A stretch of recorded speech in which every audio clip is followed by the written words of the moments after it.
Please use the link below to get the notes, questions, and other videos. Don't forget to subscribe, like, and share to others for our daily new videos.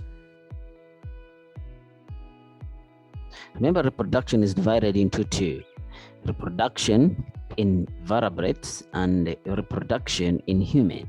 So today we're going to look at reproduction in vertebrates, so that the next time we start what you call human reproduction. Don't forget to subscribe and also find us on those links, or click the link below, then we'll be able to get all the resources. So in this topic, we are going to talk about fertilization. We're going to talk about internal and external. Those are the types of fertilization. We have ovipary, ovovivipary, and then vivipary. And then we're going to talk about the amniotic egg, then precocial and ALTRICIAL development. Then parental care will be the last. And then once we finish that, then we'll be done with the topic. So basically what you need to know is, you need to know that diversity of reproductive strategies. Diversity, these are differences among organisms. The role of the reproductive strategies is basically to maximize the reproductive success, to maximize the number of individuals being reproduced, and also those number of individuals to reach the maturity, so that they can reproduce again, so that the population of those organisms can increase. So relevant examples will be used. We are saying, what is fertilization? When you talk about fertilization, what does it mean? Fertilization, what does fertilization mean? Is when the haploid nucleus of the sperm, nucleus of the sperm fuses with the haploid nucleus of the ovum to form a diploid zygote. Remember, 23, 46. That is in case of human cell. But now we are not talking about only human cells. We're also talking about even other organisms. So when one set of chromosome fuses with another set of chromosome to form two sets of chromosome, that's what we call fertilization. And then the process, or we can say that is the process of fusing the male gamete, which we call the sperm, and the female gamete, which we call the ovum, to form a zygote. To form what we call a zygote. A zygote is a combination of the nucleus of the sperm and the nucleus of the ovum. Then we say that you need to talk about the external fertilization. It means that when you talk about external, it means that the fertilization occurs outside the female's body or the female reproductive structure. So it's when a mode of reproduction in which the male sperm, the male organism sperm, and then the female's ovum, they find each other, or they fuse outside.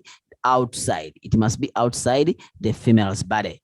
Then what about the egg cell? Generally inside the egg structure, it means that it has a membrane covering it. And then the female lay eggs. Sometimes the female lay eggs, because it is outside the female's body. The female lay eggs. So when you talk about laying eggs, definitely that is external fertilization. And then the male will come and sprinkle. Yes, the female will lay the eggs. Yes, and then the male will come and sprinkle sperms on them. And then fertilization will take place. Examples, we can find it in frogs and also some fish, some specific fish. Check the example here. You see the female laying eggs, and then the male is putting sperms on them. Yes, outside the female's body. And then you have the female fish, and then the male fish, and then they sprinkle the sperms around. So it's sprinkling the sperm around, so that now the eggs can be fertilized. So you see that the sperms are being spread on these eggs. You see this color, these are the sperms, and then these are the what? These are the eggs. So this kind of fertilization, we call it external, because it is occurring outside the female's body. What about internal? It means that it's the reverse of the external. It is occurring inside the female's body. So ovum fuses with the sperm cell inside the female's body. And then in the mammals, copulation. When we talk about copulation in science, it means sex, having sex takes place, and fertilization takes place in the fallopian tube. In the fallopian tube. We call them fallopian tube as its name. When we talk about the fallopian, we mean what we call the oviduct. We don't call them oviduct in exam because ovi means ovum, duct means the tube is the duct of the ovum where it passes, but its name is the oviduct. So that's where fertilization occurs from.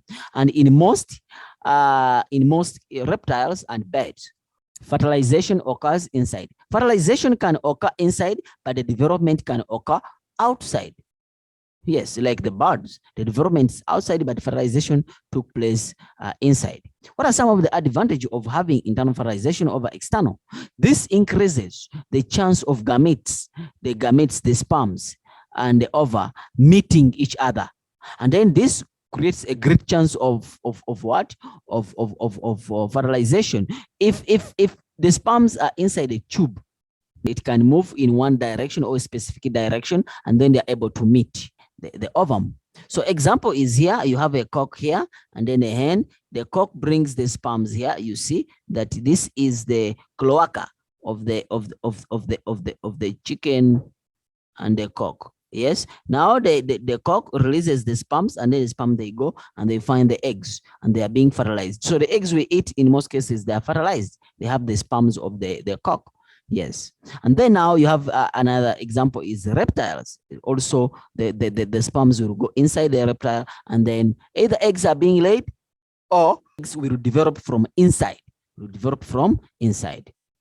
Now, once fertilization occurs, after fertilization has taken place, now the embryo is supposed to develop, what you call the zygote. The formed zygote is supposed to develop. Yes, so we have different ways in which zygote develops. The first mode of development is what we call oviparous. Yeah, here the development is outside, and the female or the embryo obtains nutrients from the egg yolk. So the development is outside. It means that if the development is outside, it means that the female laid these eggs outside, and then now, if you say that eggs are within the shells are laid outside, why do we have shells? So for protection from these harsh conditions of the terrestrial environment or the land. Hatching, when you talk about hatching, then it means that it is not attached to the mother. The developing baby is not attached to the mother. Like oviparous, the baby is inside the egg and is developing, is not attached to the mother. And when the development is complete, and then hatching is going to take place. Examples is in birds and some reptiles. You know that some reptiles, they produce eggs. You can see them here. The chicken is laying on, is sitting on the what? On the eggs, and then it laid the eggs, and then now the baby is inside these what? These eggs, is inside those eggs. All right. Then another example is a reptile. You see, this is what called hatching. Ne? The hatching is taking place. And then also some snakes. Snakes are also examples of reptiles because they crawl when they are moving. So organisms which crawl when they are moving, we call them reptiles. Number two, another kind of development is VV, which means inside. VV means inside. So the development is inside the mother's body. The fetus or the embryo is obtaining nutrients from the mother through the placenta.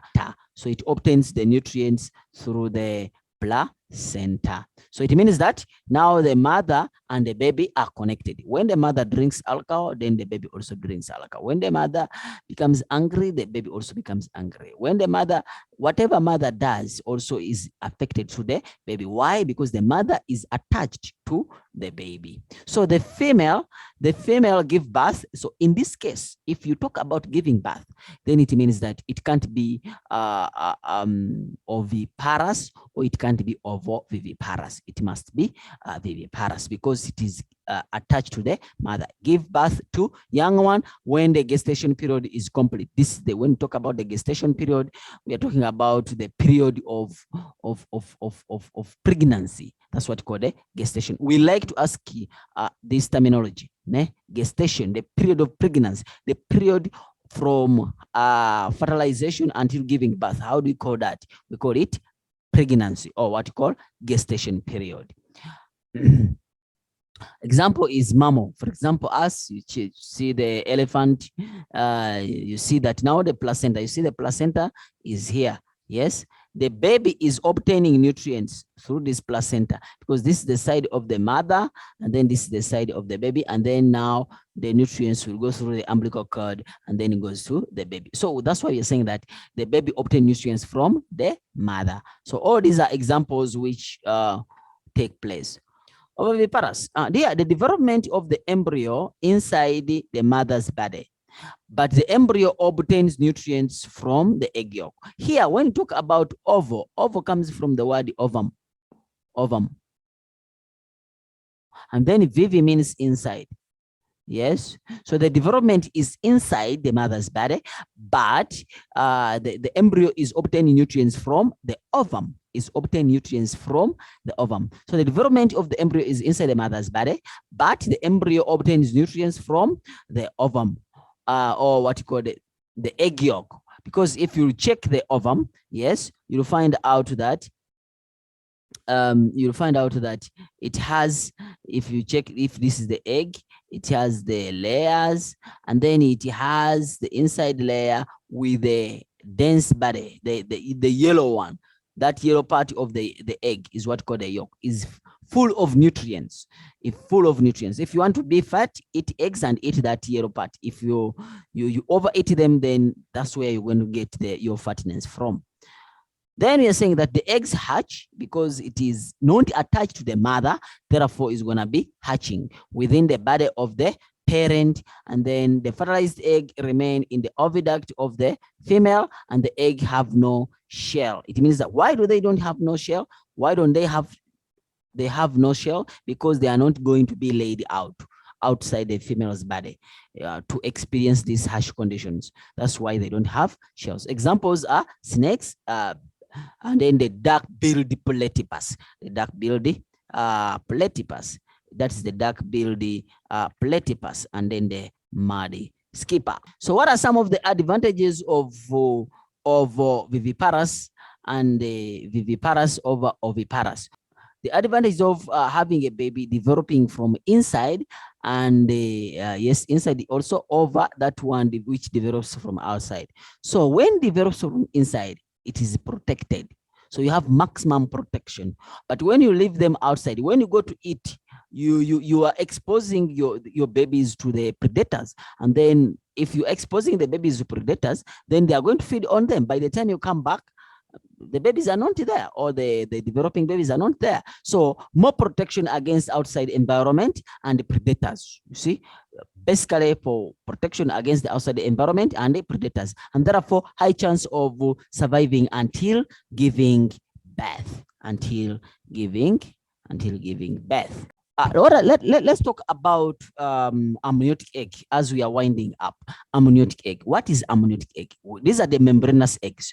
Amniotic eggs are eggs which has porous, leathery, or hardy egg shell that provide protection. The reason why those eggs, before you eat them, you first break them is because, is one reason. That shell is to protect these eggs, actually, basically from dehydration, for developing embryo, and allows water retention so that the eggs are not dehydrated. If you put a tray of eggs in the area which is hot, after some time, you'll find out that the eggs have lost water. Yes. However much they have the shell, but still if the conditions are too severe, then still they lose the water and then they become dry. While they are still in, so it brings about that water retention while still being permeable to gases. They have some small holes. Those small holes, they allow the gases to be exchanged. So the amniotic egg has 4 membranes you need to know. Number 1, it's called the amnion, is a fluid, When you talk about amnion, is this the fluid, you know, that advert on the TV whereby the baby was the mother was eating the chocolate, and then the lady was in the taxi, something like that. So the baby was busy playing inside. That liquid whereby it was playing inside is what called the amnion. So the function of it has many functions. Protection. It prevents the baby from being dehydrated. It brings about temperature regulation, like maintaining the almost the limits of temperature. Yes, it allows free rotation of the baby. It has many functions. We will see about those functions when you go to human reproduction. Then number 2 is the chorion, is the layer, is the outside layer of the outside layer of the what? Of the egg. Chorion allows the nutrients to be exchanged from the albumin. If you look at the albumin, this is the albumin, and then this is the chorion. So these nutrients, they cross from here, and then they join the baby. Number 3 is allantois. Allantois is this layer which has too many blood vessels. That layer, is the function of it is respiration and also stores wastes. So when you break the egg, when maybe after hatching, you see those blood vessels which are being formed inside. Those are some of that. That's an example of the allantois.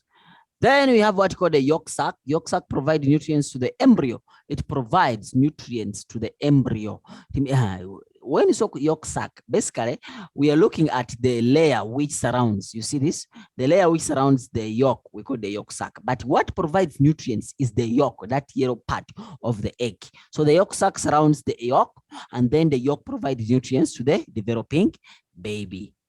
Then these are called extraembryonic membranes. These membranes, amnion, chorion, allantois, yolk sac, we call them extraembryonic membranes.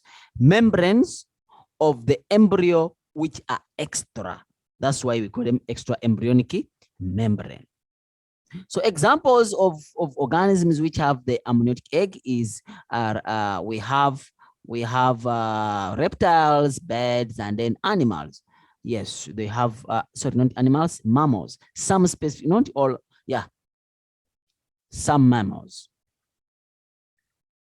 So now, after the development of the embryo, now you give birth to these organisms. These organisms, they're either going to be able to walk, defend themselves immediately, and then they look for food immediately, or they won't be able to do that. So those are the 2 kinds of development after giving birth. So the first one is precocial. When you say precocial, pre means prepared, born prepared. So it is born prepared, meaning that if it's born prepared, it means that the young ones are mature. They are able to move directly, immediately, and then after giving birth or hatching. You see the lion, you see the zebra, you see the chicken, né? They can move immediately after giving birth. It doesn't even take a day. They are able to defend themselves, and then they feed without the parental care. And they have the feathers if they are they are birds, and then some hair if they are animals. And they're able to fly if they're birds. Eyes are open, they can see. Examples are ducks and peacocks.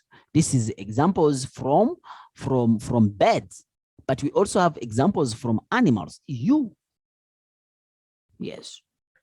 Example, you see now the bird is just been given birth and then is able to walk. Sometimes you bring it the picture like this the picture in the real life is like this, but sometimes when you're in exam, we bring the picture like that.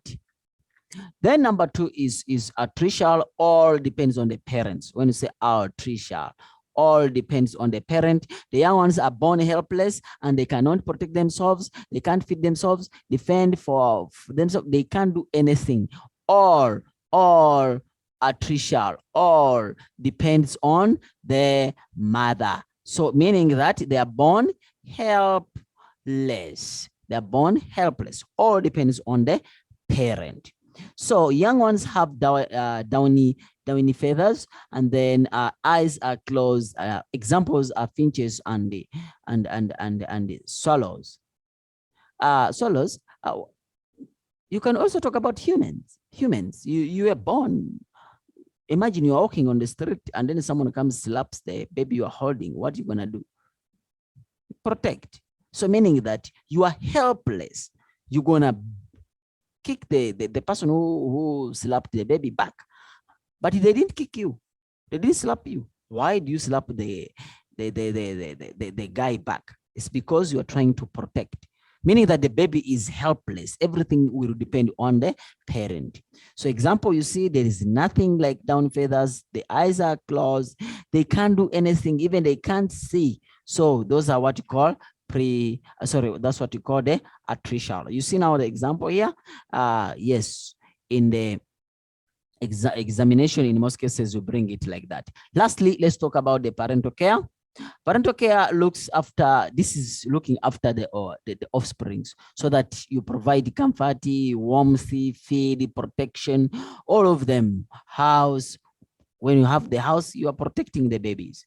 So precocial and ALTRICIal birds, here you in precocial and ALTRICIal, that's where you are having periods of protection. You have nurturing, teaching the young ones how to hunt, teaching the young ones how to behave. So it means that if you don't behave, what does it mean? It means that maybe your parent didn't nurture you properly. You must have that's why they say that what you do reflects what is home.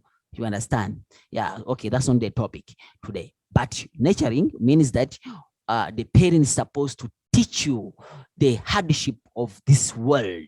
So if it's a bird, is supposed to teach the behavior, everything which is dealing with this world, so that when by the time you go out, by the time the bird go out, everything it can do it on its own. So social behavior, this involves the hunting. If you look at the lions, they have these things. They live in herds. Then survival techniques, fighting back, all those things, hunting, yes, all those things. You see now the mother is giving the food to the babies. That is parental care. And then the elephant is trying to protect the baby, the young elephants. Yes, that's also parental care. So what is the importance of parental care? Increases offspring survival.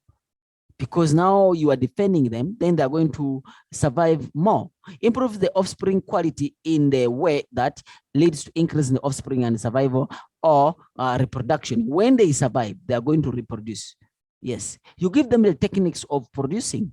Yes, it means that now it will lead to also increase in the number of the offspring because they are reproducing. So there will be increase in the number of offspring. There is increase in the offspring reproductive success. Yes, it means that now because they have the techniques of approaching other organisms, then they are able to reproduce successfully. Yes, maybe if it is a guy, he will teach you how you're supposed to approach a lady, and then how to supposed to handle. Your father is supposed to teach you all those things, so that now you become successful in that also, that aspect. Why don't we start human reproduction next time? Let's see human reproduction next time. See you in class. Don't miss our class. Thank you. M.SAIDI.